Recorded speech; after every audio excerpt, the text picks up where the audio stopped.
안녕하세요. He Builds the Word CJ 목사입니다. 오늘 함께 살펴볼 하나님의 말씀은 시편 104편 1절부터 9절까지 말씀입니다. 그 중에 1절과 2절 말씀을 제가 읽어보겠습니다. 내 영혼아 여호와를 송축하라. 여호와 나의 하나님이여 주는 심히 위대하시며 존귀와 권위로 옷 입으셨나이다. 주께서 옷을 입음같이 빛을 입으시며 하늘을 휘장같이 치시며. 아멘. 어제 시편 103편에서 마지막은 내 영혼아 여호와를 송축하라 라고 끝났습니다.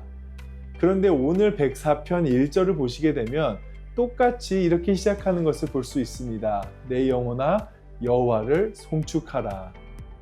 그렇기 때문에 오늘 말씀도 어제 말씀의 연장선상에서 이해할 수 있어야 합니다.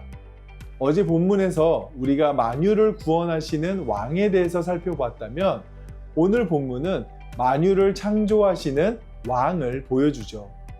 그 중에 오늘 본문인 1절에서 9절까지의 말씀을 읽다 보면 하나님께서 창조하시는 방식 자체가 하나님 나라에 대한 우리의 오해를 바로잡는 중요한 그림을 볼 수 있습니다. 제가 오늘 말씀드리는 하나님 나라에 대한 오해는 두 가지 정도로 정리해 볼 수가 있습니다. 첫 번째는 승리주의고요. 두 번째는 도피주의입니다. 제가 말씀 묵상을 통해서 하나님 나라라는 단어를 굉장히 자주 말씀을 드리죠. 그럼 여러분들은 하나님 나라라는 말을 들으면 어떤 그림이 머릿속에 떠오르시나요? 어떤 분에게는 하나님 나라라는 것이 우리가 악을 물리쳐서 세워야 하는 것이라고 생각할지도 모릅니다. 그래서 세상의 악을 없애는 것이 교회의 사명이라고 생각하죠. 역사적으로 교회가 십자군 전쟁을 일으키고 이단이라고 여기는 사람들을 제거해버리고 정치 권력을 동원해서 하나님 나라를 세우려고 했던 일들이 여기서 나온 겁니다. 결국 세상의 제국과 같은 방식으로 하나님 나라를 승리주의 안에 넣으려고 했던 거죠. 다음으로는 세상에는 이미 악이 지배하고 있기 때문에 이곳에는 하나님 나라가 있을 수 없다고 여기는 도피주의적인 생각입니다. 이런 경우에는 나는 내 영혼의 구원만 붙들고 그저 천국 갈 날만 기다린다라고 생각하게 됩니다. 하나님 나라를 내 마음속 일로, 나의 사적인 일로 굉장히 작게 만드는 겁니다. 오늘은 서론이 조금 길었는데요. 오늘 본문 말씀 104편 1절부터 9절까지 말씀을 보게 되면 앞서 제가 말씀드린 하나님 나라에 대해서 그동안 오해하고 있지는 않았는가를 생각해 볼 수 있습니다. 그럼 제가 1절부터 다시 한번 읽어보겠습니다. 내 영혼아 여호와를 송축하라. 여호와 나의 하나님이여 주는 심히 위대하시며 존귀와 권위로 옷 입으셨나이다. 여기서 시인은 하나님께서 존귀와 권위로 옷을 입으셨다라고 말씀합니다. 여기서 존귀와 권위는 왕을 묘사하는 단어입니다. 왕이 즉위할 때 입는 왕복, 그 왕복이 상징하는 권위를 가리킨다라는 거죠. 그래서 104편은 단순히 창조를 묘사하기보다는 창조를 왕의 즉위식으로 그려내고 있는 겁니다. 그래서 2절 말씀을 이어서 보시게 되면요. 주께서 옷을 입음같이 빛을 입으시며 하늘을 휘장같이 치시며 라고 합니다. 마치 왕이 즉위식에서 화려한 왕복으로 자기 몸을 감싸는 이미지를 그려낼 수 있을 겁니다. 하나님께서 빛으로 자신을 두르시는 순간 어둠은 물러가고 창조의 질서가 시작되고 있는 것을 보여주죠. 그리고 3절과 4절을 보시게 되면 구름이 수레가 되고 바람이 사신이 되며 불꽃이 사역자, 즉 제사장이 된다라고 말합니다. 창조 세계 전체가 하나님의 성전이고 거기에 창조의 질서대로 세워진 자연들이 그 성전에서 왕을 예배하는 자들이라는 그림을 보여주는 겁니다. 그렇기 때문에 하나님 나라는 창조의 질서들과 함께 원래부터 세워진 나라입니다. 그리고 하나님께서 그 왕으로서의 통치를 이미 시작하셨다라는 것을 시인은 보여주고 있는 거죠.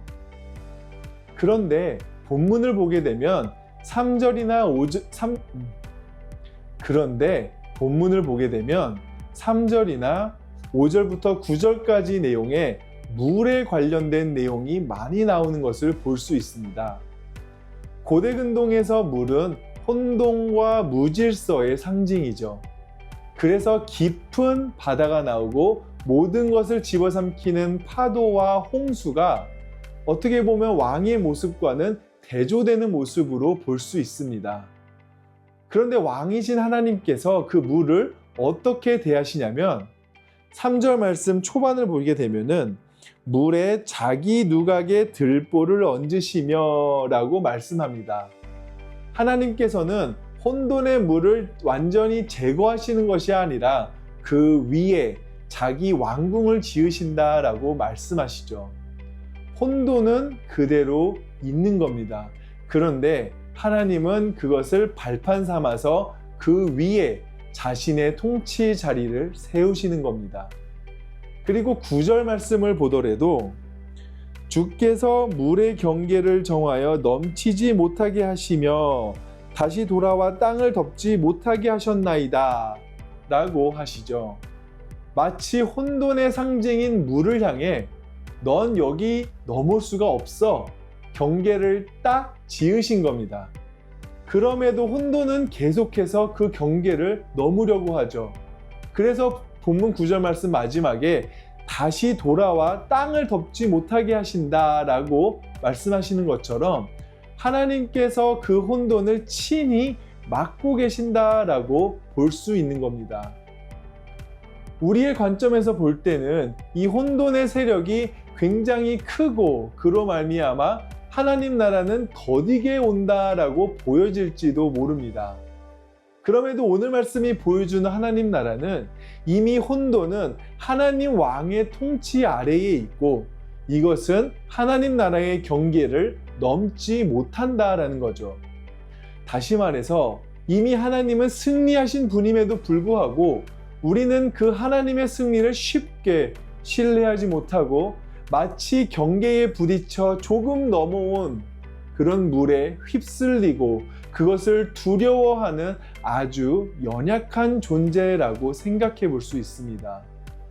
하지만 분명한 것은 하나님은 혼돈을 완전히 제거하시고 왕이 되신 게 아니라 혼돈 위에 왕궁을 세우심으로 왕이 되셨다라는 거죠.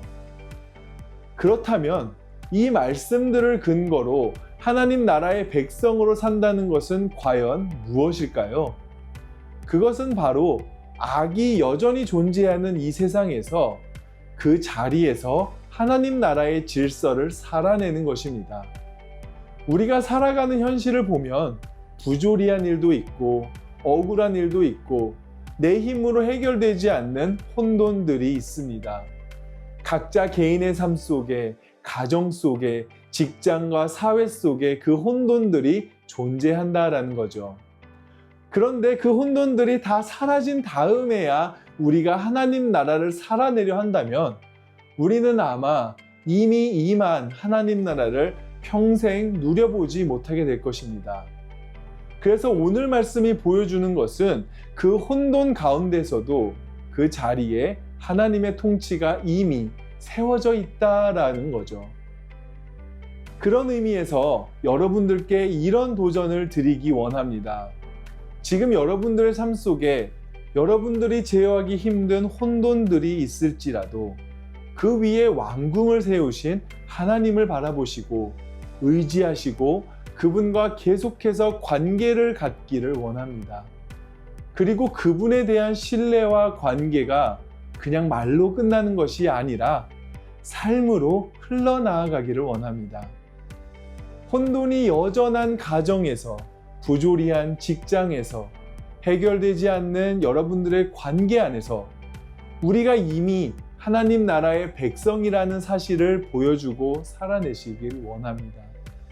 그것이 사랑과 공의, 인자와 긍휼이라는 하나님의 질서로 그 혼돈 속에 살아낼 때 분명 그 자리에 이미 시작된 하나님의 통치가 드러날 줄 믿습니다.